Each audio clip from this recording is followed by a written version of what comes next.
Okay, so now we are testing the low light at 1080-60 wide field of view, and we're just on full auto still. I'm gonna take our friend Bear here for a little nighttime walk. So let's leash him up. Somebody was definitely smoking marijuana out here. Suburbs.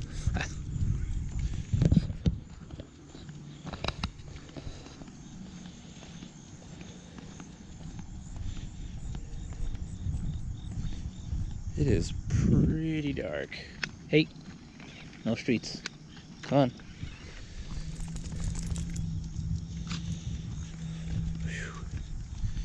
Yeah, that is... Well, we have the ISO limited at 1600, I think, by default. So that's probably why that's doing that. Let me flip around, get some FaceTime. Yeah, I don't think you're gonna be able to see my face very well. But we're coming into some light, so maybe. I don't know, what do you guys think? Okay, so we got ProTune on, and we are all the way up at 6400 on the ISO, I think. And it looks like some Blair Witch Project footage.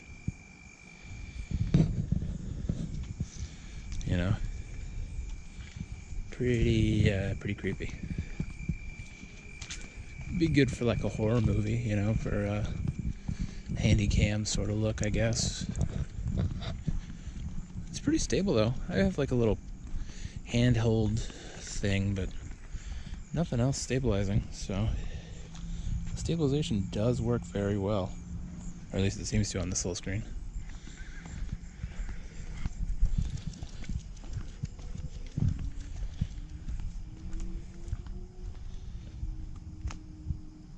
But you know, I've been wrong before about thinking the screen looks stable and then actually not having it be stable at all, so.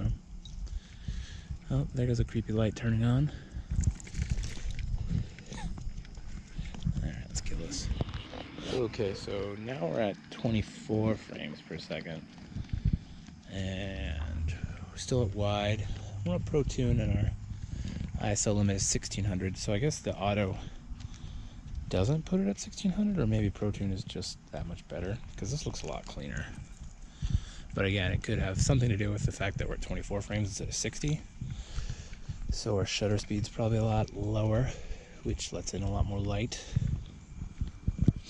And that's something interesting about this GoPro is you can actually set the shutter speed, which, I mean, doesn't help you a ton because you can't set the aperture, but it is helpful, you know, especially for, trying to think of what you would call that. I mean, for motion blur, but also for,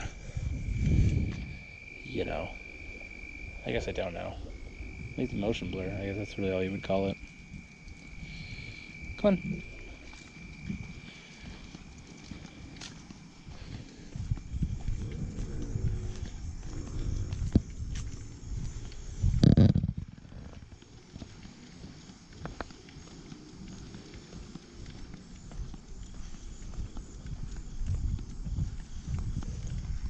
I'll bet you if I had the Karma grip, this would be a lot more steady.